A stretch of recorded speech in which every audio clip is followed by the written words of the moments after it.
Hi everyone, welcome back to the lectures of business studies. Sir हम last class में limitation of a company समझ रहे थे, ठीक है, और उसके बाद हमने टाइप्स ऑफ कंपनीज लिखा। तीन तरीके की कंपनीज कौन सी? Private company, public company and OPC. OPC known as one person company. और हमने इनकी नेमिंग कन्वेंशन समझी, यानी कि किस तरीके से ये नाम अपना रख सकते हैं। नंबर वन, प्राइवेट कंपनी को अपने नाम के आगे प्राइवेट लिमिटेड लिखना जरूरी है, पब्लिक कंपनी को अपने नाम के आगे लिमिटेड लिखना जरूरी है, और एक ओपीसी को अपने नाम के आगे ओपीसी प्राइवेट लिमिटेड लिखना जरूरी है। ठीक है जी, ये नेमिंग कन्वेंशन होंगी इनकी। हेडिंग लिखेंगे private company,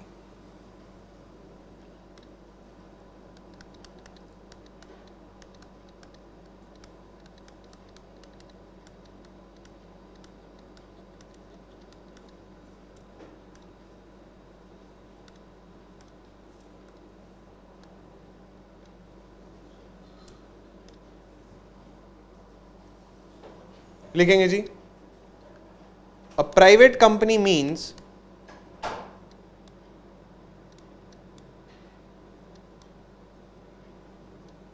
a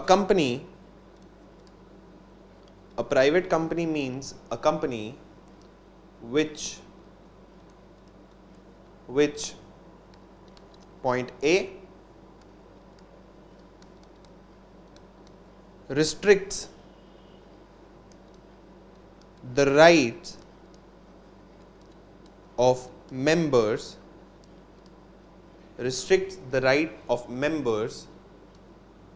to transfer its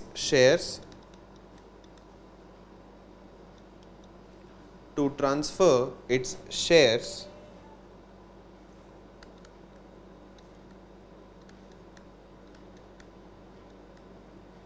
has minimum 2 and maximum 200 members। सब कंपनीज एक्ट शब्द मेंबर्स इस्तेमाल करता है। मेंबर्स मतलब शेयर होल्डर्स होते हैं, ठीक है। तो आपकी पूरी किताब में शब्द मेंबर ही यूज होगा, शेयर होल्डर नहीं होगा। बट आपके अंडरस्टैंडिंग के लिए समझिए कि ये शेयर होल्डर्स हैं, ये इंप्लॉइज नहीं है। मेंबर्स का मतलब, तो इसलिए एक्सक्लूडिंग इंप्लॉइज, ये इंप्लॉइज नहीं है।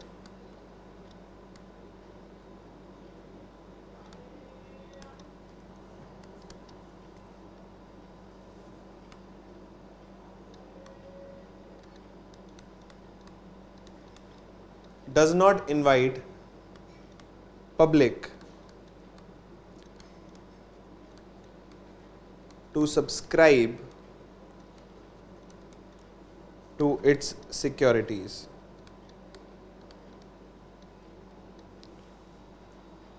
does not invite public to subscribe to its securities। सब तीन कंडीशंस हैं जो माननी जरूरी है। Number one, transfer of share पर रिस्ट्रिक्शंस हैं, यानी कि फ्रीली ट्रांसफरेबल नहीं है। ट्रांसफरेबल है, शेयर ट्रांसफर हो सकते हैं एक आदमी से दूसरे आदमी को, लेकिन फ्रीली ट्रांसफरेबल नहीं है, उस पर काफी सारी रिस्ट्रिक्शंस हैं, ठीक है। लेकिन पब्लिक कंपनी की बात करें, स्टॉक एक्सचेंज पे साहब मैं आज डीमैट अकाउंट खोलूं, दिन के अंदर 50 कंपनीज के शेयर खरीद और बेच सकता हूं, कोई लिमिटेशन नहीं है, और एक सेकंड में खरीद और बेच सकता हूं। वो सारी की सारी पब्लिक लिमिटेड है, यानी कि जितनी भी लिस्टेड कंपनीज होती हैं वो सारी की सारी पब्लिक कंपनीज होती हैं। मैं एक बार थोड़ा सा आइडिया दे देता हूं यार, ये ना कहीं अलग बना लेना, प्राइवेट कंपनी से पहले बना लेना, ठीक है। थोड़ी सी अंडरस्टैंडिंग में और क्लैरिटी आ जाएगी।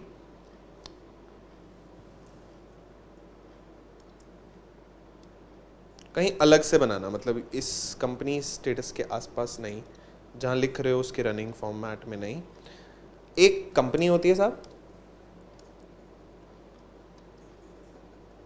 कंपनी तीन तरीके की होती है। कौन सी अभी तो पढ़ी।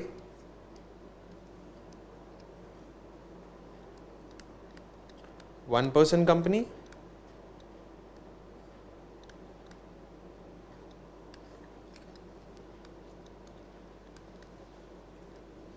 Private company, public company. ध्यान से, अब जरा नीचे आए, क्या लिख रहे थे हम, 3 conditions. Restrict the right of members of transfer share, has minimum 2 maximum 200 members, doesn't invite public. सब प्राइवेट कंपनी पब्लिक से पैसा नहीं उठा सकती, पब्लिक से पैसा एक ही कंपनी उठा सकती है, विच इज अ पब्लिक कंपनी। ना ओपीसी उठा सकती है, ना प्राइवेट कंपनी उठा सकती है। जनरल पब्लिक से पैसा एक ही कंपनी उठा सकती है, प्राइवेट कंपनी। इसलिए प्राइवेट कंपनी 2 तरीके की होती हैं, एक अनलिस्टेड, एक लिस्टेड। लिस्टेड कंपनी वो जो किसी भी स्टॉक एक्सचेंज पर लिस्टेड हो, ठीक है। तो पब्लिक कंपनी फर्दर 2 हिस्से,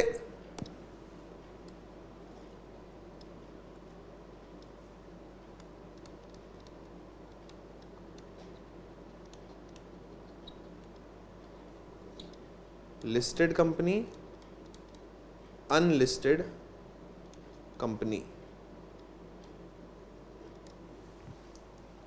तो अब आप सुबह सीएनबीसी आवाज खोलकर जो कंपनीज की स्क्रिप्ट चल रही होती है नीचे, ये सारी की सारी लिस्टेड कंपनी होती हैं, यानी कि पब्लिक कंपनी है जो कि लिस्टेड है। तो ऐसी भी पब्लिक कंपनीज होती हैं जो अनलिस्टेड होती हैं, वो आपको स्टॉक एक्सचेंज पर दिखाई नहीं देंगी, ठीक है। चलते हैं जी, क्या पढ़ रहे थे हम, उसी को पढ़ते हैं दोबारा से। तो 3 कंडीशन माननी जरूरी है। Restricts the right of members to transfer shares, आपके ट्रांसफर ऑफ शेयर्स पे रिस्ट्रिक्शंस हैं। आपके पास मेंबर होने चाहिए कितने, मिनिमम 2 मैक्सिमम 200। पब्लिक कंपनी के अंदर मैक्सिमम की कोई लिमिट ही नहीं है, n number of members, n number of share holders, ठीक है। और अगला है जी, does not invite public to subscribe to its shares. Company public subscription या पब्लिक इशू लेकर नहीं आ सकती, ठीक है। लिखते हैं इसके बारे में आगे।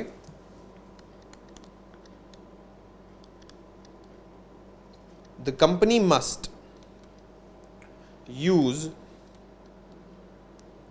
Words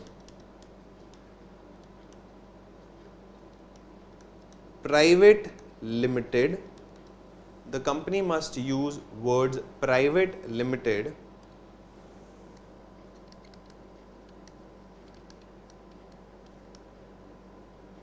after its name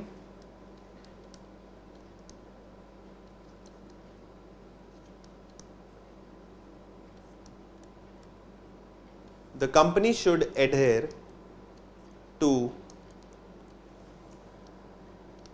the above stated conditions, the above stated conditions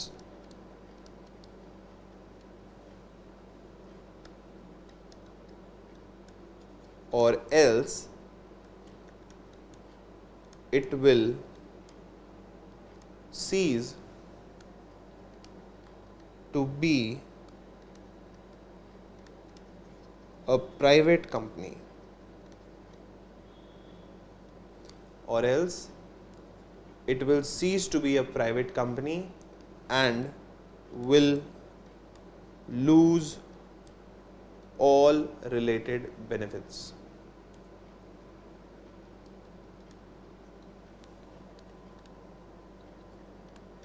And will lose all related benefits. सारे के सारे बेनिफिट्स चले जाएंगे। हमने इसके बाद यही पढ़ना है कि प्राइवेट कंपनी को किस तरीके के बेनिफिट्स मिलते हैं। सब प्राइवेट कंपनी के ऊपर कुछ रेगुलेशंस कम होती हैं in comparison to a public company.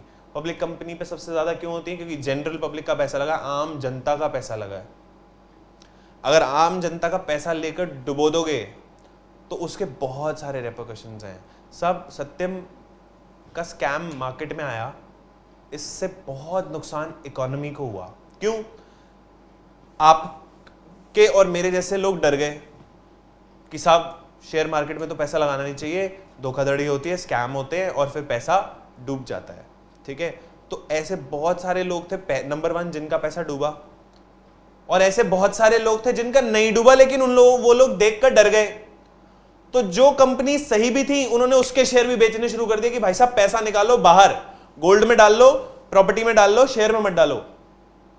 ठीक है, इसी वजह से आप आजकल म्यूचुअल फंड के एडवर्टीजमेंट देखते हैं कि म्यूचुअल फंड सही है, क्यों साहब? आपकी सरकार आपको मोटिवेट कर रही है कि म्यूचुअल फंड में पैसा लगाओ, म्यूचुअल फंड कंपनीज में पैसा लगाएंगे, आपकी इकोनॉमी के अंदर पैसा आएगा, इकोनॉमी ग्रो करेगी, ठीक है? वो कहते हैं ना जनहित में जारी, तो वो म्यूचुअल फंड ऑर्गेनाइजेशन है जो म्यूचुअल फंड में पैसा लगाने के लिए लोगों को मोटिवेट करे। वो ये नहीं बोल रहे कि किस म्यूचुअल फंड में लगाओ, भैया risk, mutual funds are subject to market risk, please read the documents carefully. ये भी बोला जाता है साथ साथ, क्यों? क्योंकि हम रिस्क तो होता है म्यूचुअल फंड में, वो रिस्क कितना है, कैसा है, ये आपको स्टडी करना जरूरी है, लेकिन म्यूचुअल फंड में पैसा लगाना चाहिए, ऐसा सरकार कहती है, ठीक है? लिखेंगे जी next, benefits of private company in comparison with a public company.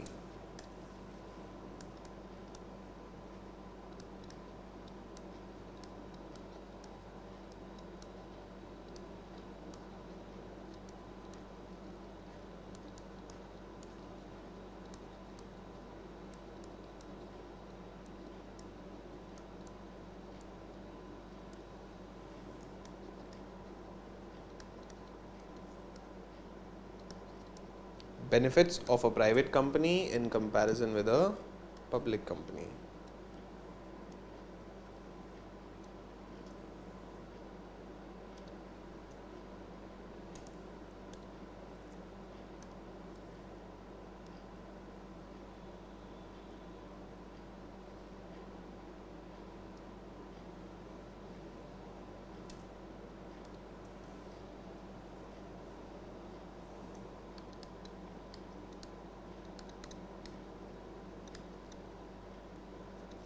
Private company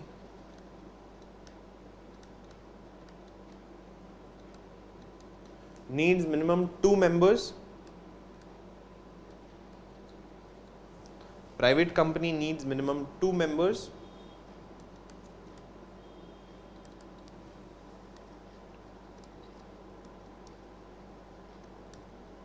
Public company needs minimum 7.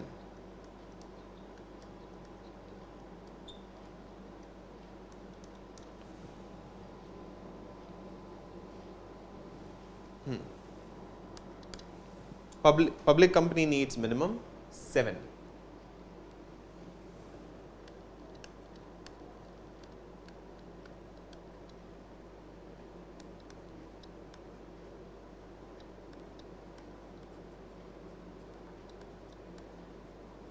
No need to issue prospectus.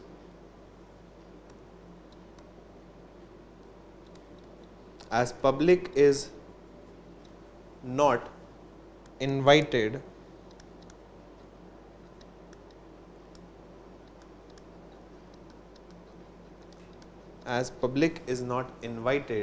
to subscribe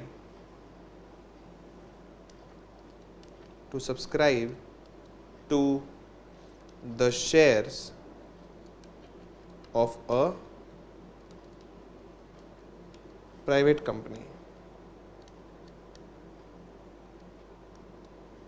Subscribe to the shares of a private company.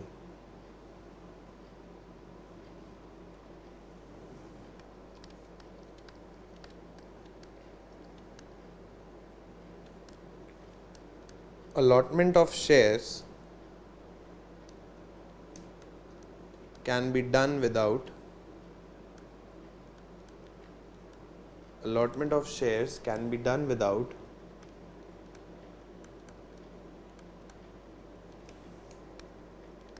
receiving minimum subscription. पहले लिख लेते हैं फिर सब समझेंगे. Without receiving minimum subscription, whereas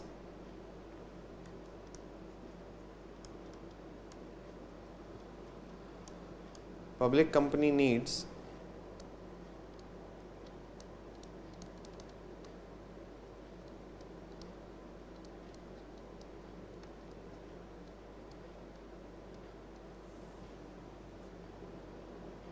public company needs 90% subscription.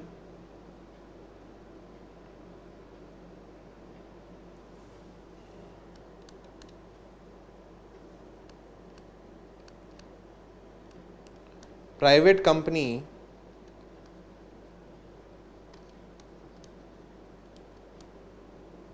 can start business after receiving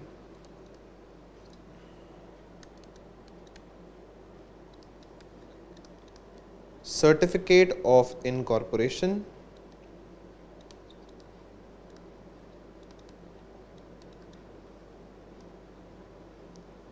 whereas a public company also needs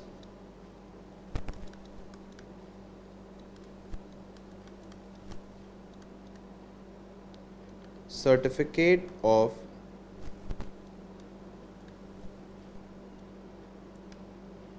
commencement of business.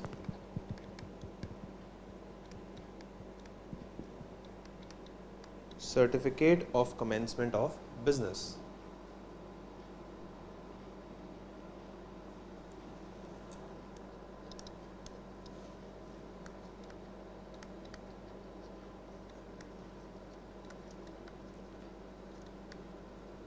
A private company needs minimum 2 directors. A private company needs minimum 2 directors.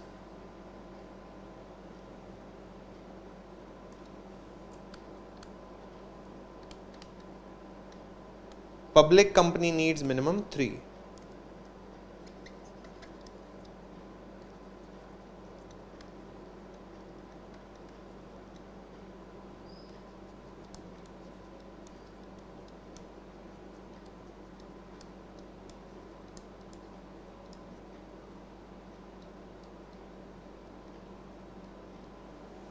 Public company needs minimum 3 directors.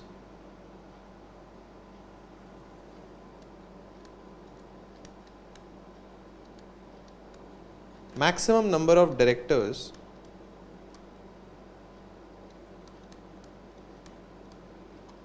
in both the types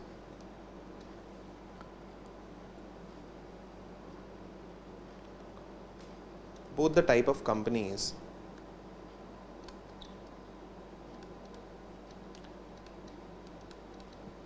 is 15. And the last,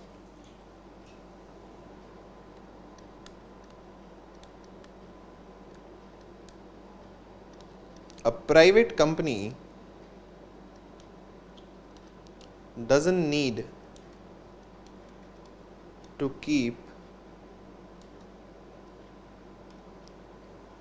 the index of members.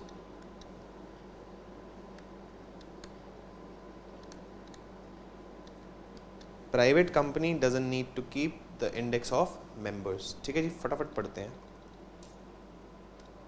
क्या लिखा हमने.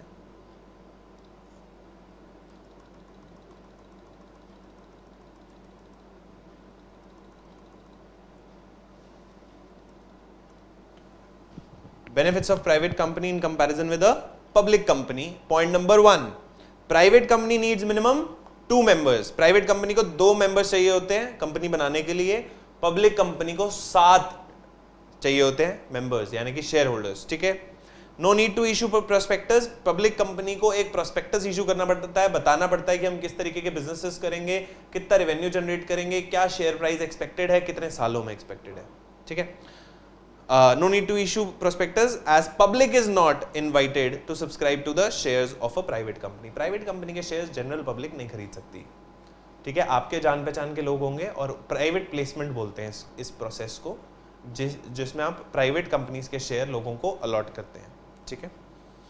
Allotment of shares can be done without receiving minimum subscription. अब ध्यान से समझो, minimum subscription क्या है, course का पार्ट नहीं है, लेकिन क्योंकि ये लाइन आपके एनसीईआरटी में लिखी हुई है तो ये समझना जरूरी है. साहब होता क्या है, जब पब्लिक कंपनी आईपीओ लेकर आती है, IPO is known as initial public offer. Company public company general public के पास प्रोस्पेक्टस लेके जाती है कि साहब ये हमारा धंधा है, हम ये धंधा करने की सोच रहे हैं और हम अपना शेयर दे रहे हैं, 50 रुपए का शेयर दे रहे हैं, पैसा लगाइए इसमें। ठीक है, मान लीजिए आपने 1000 शेयर प्रपोज किए 1000 शेयर का आईपीओ आप लेकर आए, हालांकि बहुत बड़ा स्केल होता है, 1000 शेयर का आईपीओ नहीं आता है। ठीक है, आप 1000 शेयर का आईपीओ लेके आए और जनरल पब्लिक में एडवर्टाइजमेंट करी। अगर सामने से एप्लीकेशन आई 800 शेयर्स की, तो कितना % सब्सक्रिप्शन आया? साहब आपने 1000 शेयर्स का ऑफर दिया, सामने से 800 शेयर्स का सब्सक्रिप्शन आया कि हाँ जी 800 शेयर्स की बिक्री के लिए ऑफर आ गया।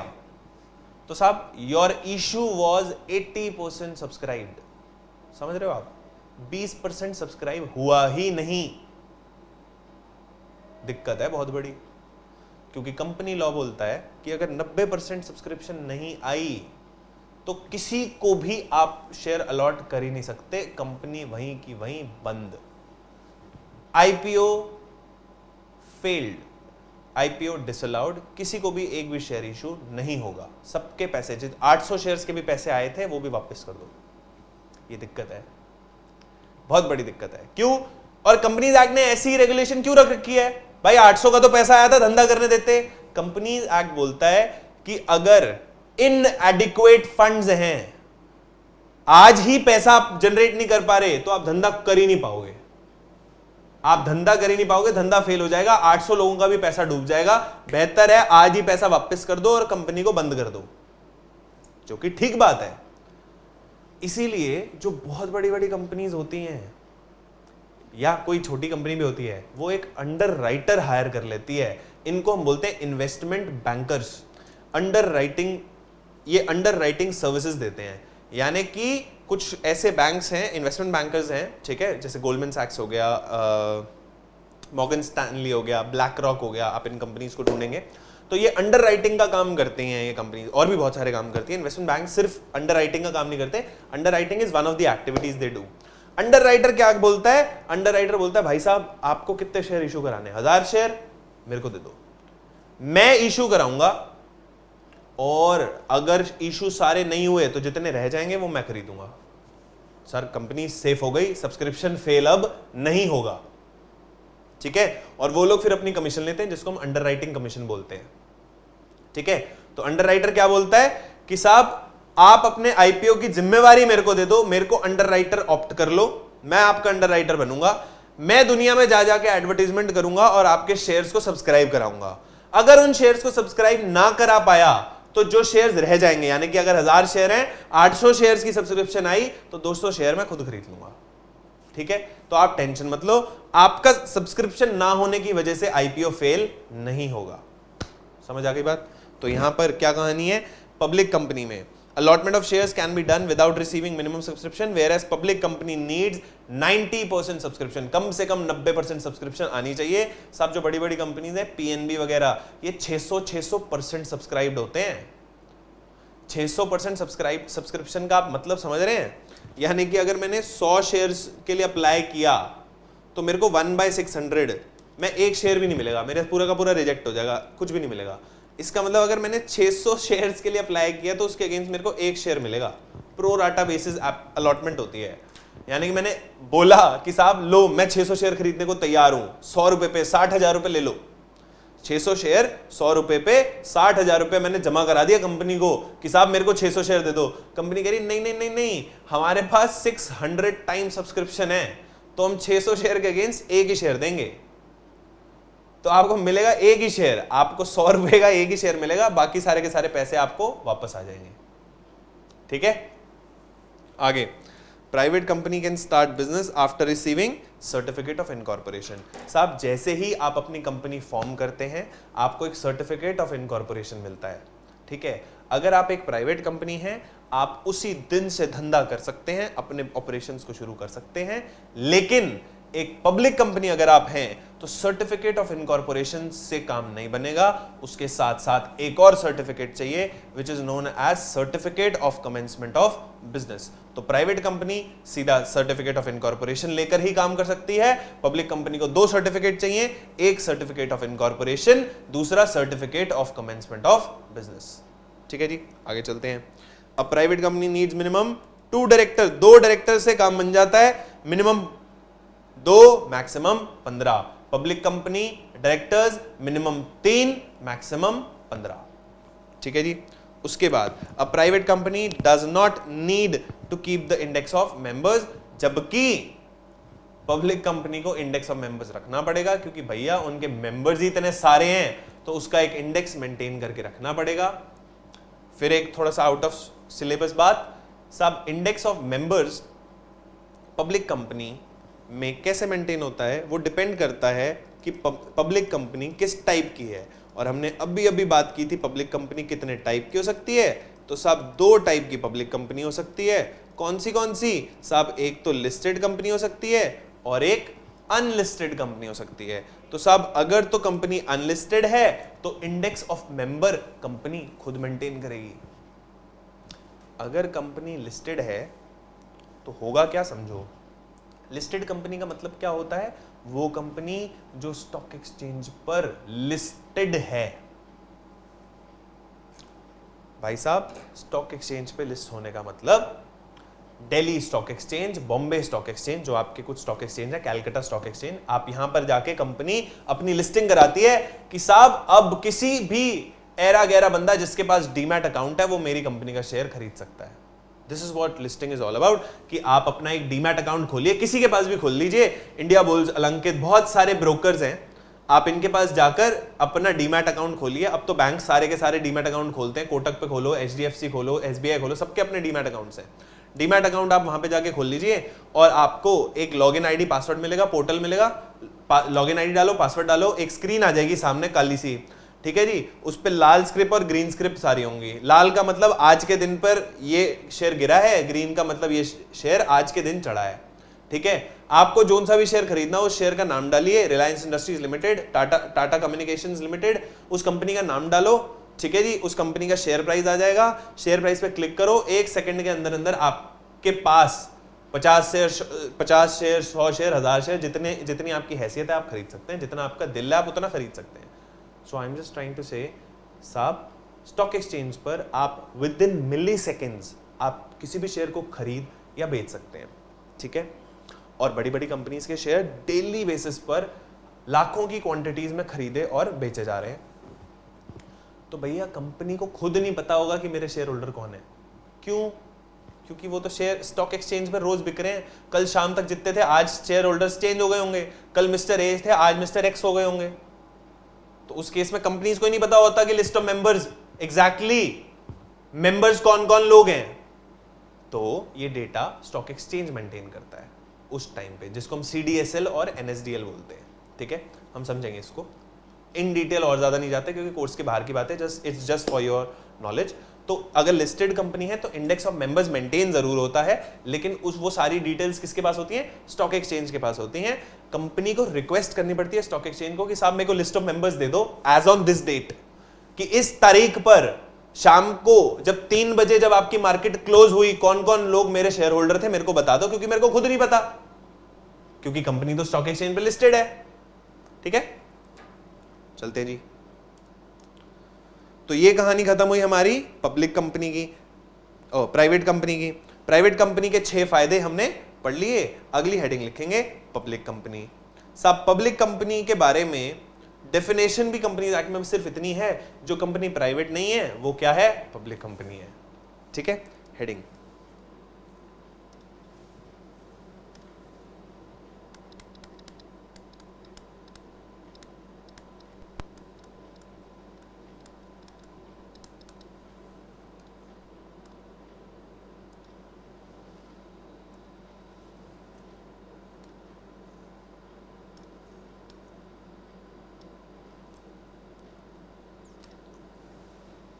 Public company.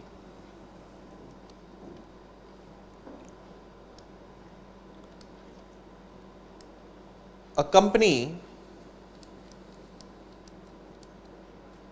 which is not a private company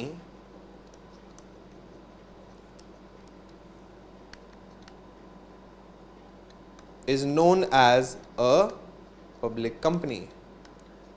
ऐसी कंपनी जो प्राइवेट कंपनी नहीं है वो पब्लिक कंपनी है. ठीक है जी. Features of a public company. Features of a public company. Features क्या क्या है? नंबर 1,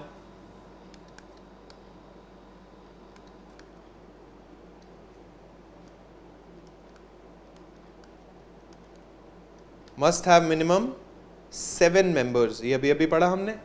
7 मेंबर कम से कम होने चाहिए और मैक्सिमम की कोई लिमिट नहीं है.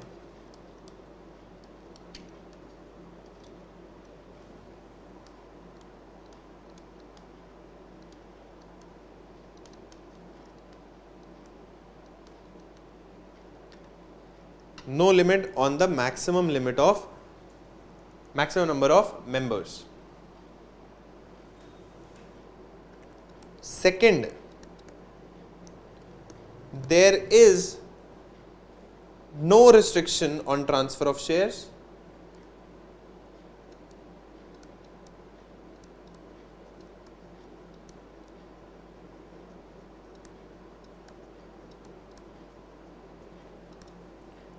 There is no restriction on transfer of shares. ठीक है. Slash securities. डिबेंचर्स भी बेचे जा सकते हैं, सिर्फ शेयर्स नहीं.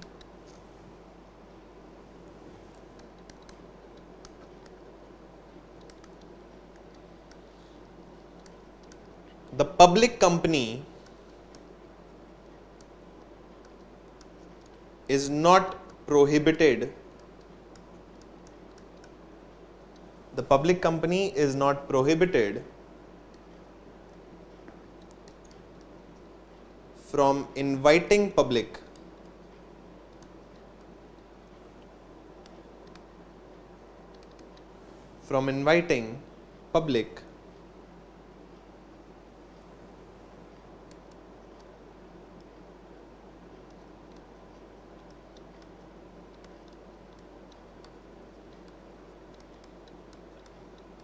to subscribe to its securities. Inviting public to subscribe to its securities.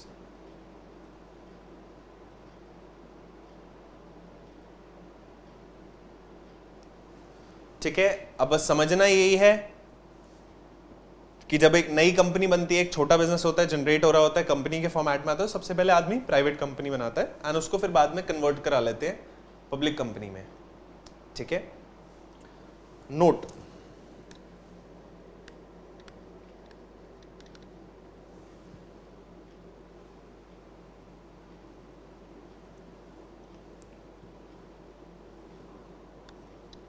a private company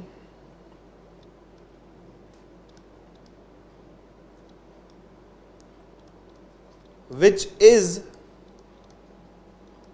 a subsidiary, एक प्राइवेट कंपनी जो कि सब्सिडरी है of a public company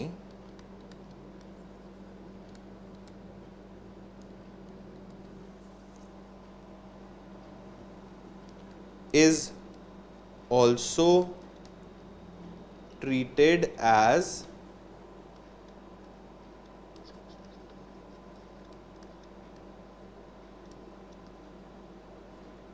a public company.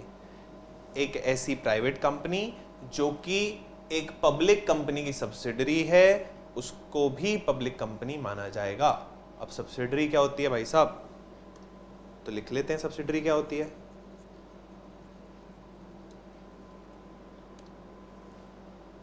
फिर समझेंगे.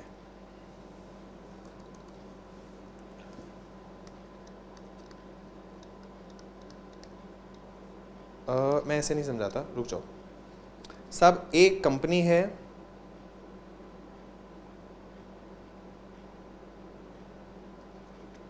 ए लिमिटेड और एक दूसरी कंपनी है बी प्राइवेट लिमिटेड। मान लीजिए ए लिमिटेड ने बी लिमिटेड के शेयर खरीद रखे हैं 50% से ज्यादा, यानी कि ए लिमिटेड के पास बी प्राइवेट लिमिटेड के शेयर्स हैं 50% से भी ज्यादा। In this case A limited is known as the holding company and B private limited is known as the subsidiary company. समझ में आई बात साहब? ऐसी कंपनी जिसके अंदर कोई दूसरी कंपनी 50% से ज्यादा शेयर्स होल्ड करती है, तो जिस कंपनी के शेयर्स होल्ड किए जाते हैं उस कंपनी को सब्सिडरी बोला जाता है। जो कंपनी शेयर्स खरीदती है उस कंपनी को होल्डिंग कंपनी बोला जाता है। ठीक है जी, तो पापा बेटे का रिलेशनशिप है। ठीक है जी, तो यहां पे पापा कौन है? A limited holding company. बेटा कौन है? B private limited subsidiary company. तो जो हमने नोट लिखा वो ये कहता है साहब, अगर कोई प्राइवेट लिमिटेड कंपनी है जिसके अंदर कोई पब्लिक लिमिटेड कंपनी के 50% से ज्यादा शेयर्स उसने खरीद रखे हैं, तो साहब बी प्राइवेट लिमिटेड भी पब्लिक कंपनी ट्रीट की जाएगी। दोबारा से समझ लेते हैं, कंफ्यूजन ना हो कोई भी। साहब ए और बी का रिश्ता समझ में आया कि ए लिमिटेड ने बी प्राइवेट लिमिटेड के 50% से ज्यादा शेयर्स खरीद रखे हैं। अब वो कितने कुछ भी हो सकते हैं, वो 52 हो सकते हैं, 60, 70, 80, 90, 100 भी हो सकते हैं। 100 को हम बोलते हैं 100% सब्सिडरी, यानी कि सारे के सारे शेयर ही उसने खरीद रखे हैं, बाहर के किसी बंदे ने पैसा लगा ही नहीं रखा। ठीक है, अब यहाँ पे कहानी क्या है? ए लिमिटेड ने 50% से ज्यादा शेयर्स इन्वेस्ट कर रखे हैं बी लिमिटेड में। ए लिमिटेड हो गई holding company, B private limited हो गई सब्सिडरी कंपनी। नोट में हमने क्या बोला? A private company which is a subsidiary of a public company is also treated as a public company. तो कंपनी लॉ के पॉइंट ऑफ व्यू से अगर कोई ऐसी प्राइवेट कंपनी है जो कि किसी पब्लिक कंपनी की सब्सिडरी है, तो वो प्राइवेट कंपनी भी पब्लिक कंपनी ही ट्रीट होगी। यानी कि इस पर सारे के सारे पब्लिक कंपनी के लॉ अप्लाई होंगे, कोई भी फर्क नहीं है, कोई भी फायदा नहीं मिलेगा इसको किसी भी प्राइवेट कंपनी का। ठीक है साहब, ये पढ़ के आना। एंड अगर कोई भी डाउट है सो डिस्कस विद मी, मेरे को डाउट लिखो, mail it to me. Obviously doubts तो आएंगे, बिजनेस स्टडीज में पहली बार पढ़ रहे हो, कोई नई चीज तो है नहीं। ठीक है, नेक्स्ट क्लास में हमने क्या पढ़ना है साहब? पब्लिक कंपनी के बारे में इन डिटेल और समझना है कि पब्लिक कंपनी में और क्या क्या चीजें होती हैं। एंड अगेन मैंने लास्ट क्लास में भी जो बोला था, MOA, AOA वगैरह हम पढ़ेंगे। ठीक है, and then we'll close it. ठीक है, so we'll take this up in the next class. Till then, thank you so much, bye bye.